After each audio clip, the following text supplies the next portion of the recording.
රෑ නිවුස් බලුවොත් මොනවද තියෙන්නේ? අරහේ මරලා අරහේ කොටලා අරක අයිස් හම්බෙලා අරෙන් කුඩු හම්බෙලා අරක දුවව රේප් කරලා ඕන අපි අහන්නේ උදේ නැගිටිද්දි මොකද අහන්නේ ආයේ ටිකමනේ ඉතින් අපි ඔළුව හොඳින්ද අපි නැගිටින්නේ අපි නැගිටින්නේ නේ වියරුවෙන් අපි නැගිටින්නේ අපි ඔළුවේ නිදිය ගද්දිත් තියෙන නරක දේවල් පටන් ගද්දත් තියෙන නරක දේවල් ඉතින් මාධ්‍ය වෙනස් වෙන්න ඕනක අපි කියන්නේ ඒකයි මාධ්‍ය පාලනයක් තියෙන්න ඕනක අපි සමහරවිට කියන්නේ ඒකයි පෙන්වන්න ඕනක මොකද්ද නොපෙන්වන්න ඕනක මොකද්ද කියන එක තියෙන්න ඕනකම තියෙනවා දැන් මටත් දුවෙක් ඉන්න අවුරුදු 10 මම දුවට ටීවී බලන්න දෙන්නේ නැහැ ඒක නාට්‍ය බලන්න දෙන්නේ නැයි බලන්න දෙන්නේ නැත්. දැන් බොහොම ලේසියට හැමෝම ළමයින්ට කවන ටීවී එක ඉස්සරහා තියලානේ. දැන් යන නාට්‍ය බලන්න මොනවද තියෙන්නේ? අම්මගේ හොර මිනිහෙක් ඉන්න. තාත්තගේ හොර ගෑණියෙක් ඉන්න. ඊගා නන්දම්මයි ලේලි ගහ ගන්න. සේරම ඉන්දියාවේ තියෙන දහජාලවල ටික සේරම මේකේ බොහොම ලස්සනට පෙන්නනවා. දැන් අපේ ළමෙක්ට මේව බලලා කසාද බැඳුවාම ඊගාවට මිනිහෙක්ව ඒ නන්දම්මත් එක්ක හොඳ නේද? අර කෙල්ල පොඩි කාලේ ඉඳන් බත් කවනකන් දැකලා තියෙන නන්දයි ලේලි කෙල ගන්නවා. පුංචි කාලේ මුන්ටගේ ඔළුවට දාලි වෙලා අපි හැදියන් කිව්වට හරියනවද? අපි මේව නිකන් හිතනවද කියන්නකෝ. අයි බොහොම ආසාවෙන් උජාරුවෙන් බලලා ගෑනු ටික විතරක් නෙමෙයි ළමයි ටිකත් ඉස්කෝලේ ගිහිල්ලත් කතා කරන්නේ නාට්‍ය ඊළඟ වෙනදී.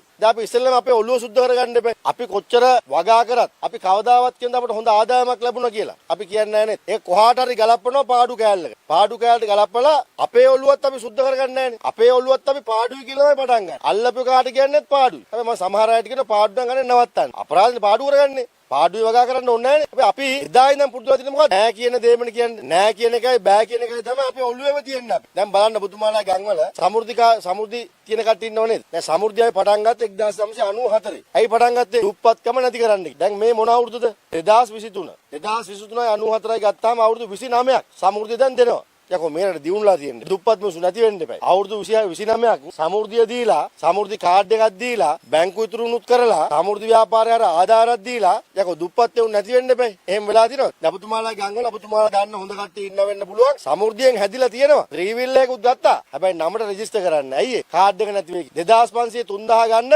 යකෝ තාමත් ඉන්නව නැති ලයිස් දුප්පත් ලයිස්. තමන් සූදානම් නැහැ. යකෝ මට දැන් තියෙනවා කියලා කියන්න පිළිගන්න. අපි අර කාඩ් එක වෙනුවෙන් 2500 වෙනුවෙන් අපි ගමෙත් ගන්නෙක් වගේ ඉන්නවා මාස්පතා කියලා සල්ලි ටිකක් ගන්න පොලිමෙත් යනවා බැනබැනත් යනවා හැබැයි ගෙදරත් ටයිල් කරලා සමහර ලාවට කරන්න ඕන හැමදේමත් කරගෙන හැබැයි කාඩ් එක නැති වෙයි කියලා අපි මනසෙන් දුප්පත් පෙනුමෙන් අපි පොසත් අතේ මිටේ සල්ලි තියෙනවා හැබැයි මනසින් 2500 වෙනුවෙන් අපි දුප්පත්ව ඉන්නවා ඇයි අපිට බැරි අපි යමක් කමක් තියෙන තැනකට ආපුවා ඒ කාඩ් එක අරන් ගිහලා ප්‍රාදේශීය ලේකම්ට දීලා මහත්තයෝ මේක තියාගෙන තවත් දුප්පත් මිනිහෙක් දෙන්න මම සමෘද්ධි ව්‍යාපාරය හරහා මම දියුණුනා මට දැන් 3 wheel එකක් තියෙනවා මම කඩයක් දාගෙන ඉන්නවා මම බයිසිකලයක් ගත්තා මම ට්‍රැක්ටරයක් ගත්තා මං වගේ තවත් මිනිහෙක් හදන්න කියලා කියන්න අපිට අපේ හිත සූදානම් නැහැ නේද අපි පුළුවන් තරම් අපටම ගන්න පුළුවන් නම් මැරෙනකම්ම ගන්න පුළුවන් නම් අපි කැමති නෑ කිය හරි පුළුවන් තරම් ගොඩ ගහ ගන්න තමයි අපි බලන්නේ ඉතින් රටක් ගොඩේයි නුසුදුසු එකත් සමෘද්ධි ගන්නවා නම් ගමේ දෙන්න ඕනේ කාට සමෘද්ධිය නැත්තම් දේශපාලඥයෝත් වැඩි කරලා තියෙනවා දේශපාලඥයෝත් කරලා තියෙනවා හැබැයි ඔබතුමාලාත් කරලා තියෙනවා ඇයි මම මේක කියන්නේ දැන් අරගලේ ඔබතුමාලට මතක ඇති අපි හැමෝම කිව්වනේ සිස්ටම් චේන්ජ් එකක් ඕනේ කිව්වනේ අරගලේ ගෝඨාභය මහත්තයා එලවන්න ඕනෙම කාලේ අපි මතකයිනේ කුඹුරු වලත් බෝඩ් එකක් ළඟ හිටියනේ ගෝඨ ගෝ කිය කුඹුරු වල බස් ස්ටෑන්ඩ් වල හන්දි වල ගෙවල් වල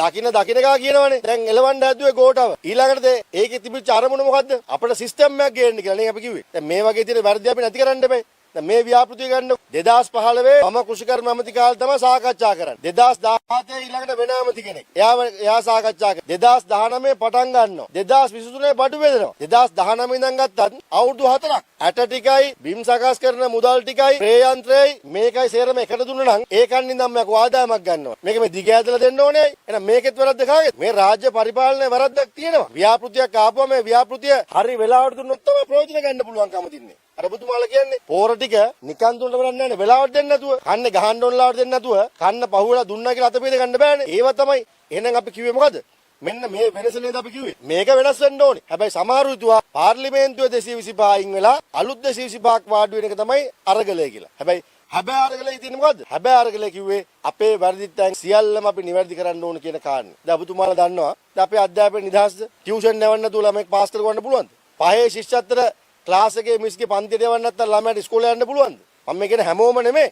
අති බහුතරයක් ගත්තාම එහෙමනේ. හැබැයි මහා උජාරුවෙන් අපි කතා කරනවා නිදහස් අධ්‍යාපනයේ. අපි ඔබතුමාලාට ඒක නිදහස් වෙලා තියෙනවද? කී දෙනෙක් පන්ති කීයකට යවන්න ඕනකම තියෙනවද? මොකද නිදහස් අධ්‍යාපනය නම් ආණ්ඩුවෙන් ගුරුවරුන්ට පඩි ගෙවනවා නම් ආණ්ඩුවෙන් විදුහල්පතිවරුන්ට පඩි ගෙවනවා නම් විෂය අධ්‍යක්ෂකකට පඩි ගෙවනවා නම් මේක බලන්න මිනිස්සු ඉන්නවා නම් ළමයා ඉස්කෝලේ ගියපුවම හොඳට ඉගෙන ගන්න එපා. ඉතින් මේව නේද අපි වෙනස් කරන්න ඕනකම තියෙන්නේ. අපි මේ අරයට මෙයාට බැන කෑග් ගහින්න එක නෙමෙයි. වැරද්ද තියෙන තැන ප්‍රශ්න තියෙන තැන තමයි අපි උත්තර හොයන්න ඕනකම තියෙන්නේ. දැන් ඔබතුමාලා දන්නවා අපේ රටේ අධ්‍යාපන ක්‍රමේ. දැන් අපිට O level උත් පාස් ඒ ලෙවලුත් පාස් රැකියාවක් නැහැ කියනවනේ. දැන් මෙතන ඉන්නේ මොකක් හරි පක්ෂයකට සම්බන්ධ කට්ටියනේ. ඔබතුමාලා ලොකු ළමයි ඉන්නවනම් ළමයි කාටද බයින්නේ? තාත්තේ අච්චර වැඩ කරා හවලාට තාමත් හැබැයි අපට රස්සාවක්. අනේ අම්මයි ඉතින් අප්මයි තාත්තා ඇප්ලිකේෂන් අපි ගාවට එනවා. ඇවිල්ලා කොලේ දෙනවා. සර් මම රැස්වීම තිබ්බා. දැන් මට කියන්නේ මොකද? මහමතුමා කාලේ ඉඳන් අපි සර්ගේ කියනවා. අපේ දුවට තාම රස්සාවක් නැහැ, පුතාට තාම රස්සාවක් නැහැ. ඒ ඇප්ලිකේෂන් බැලුවාම සුදුසුකම් තියනවද? විභාගයට පාස් වෙලා තියෙනවා. හැබැයි ඕනේ සබ්ජෙක්ට් ටික නැහැ සමහරලා. ඒ වගේම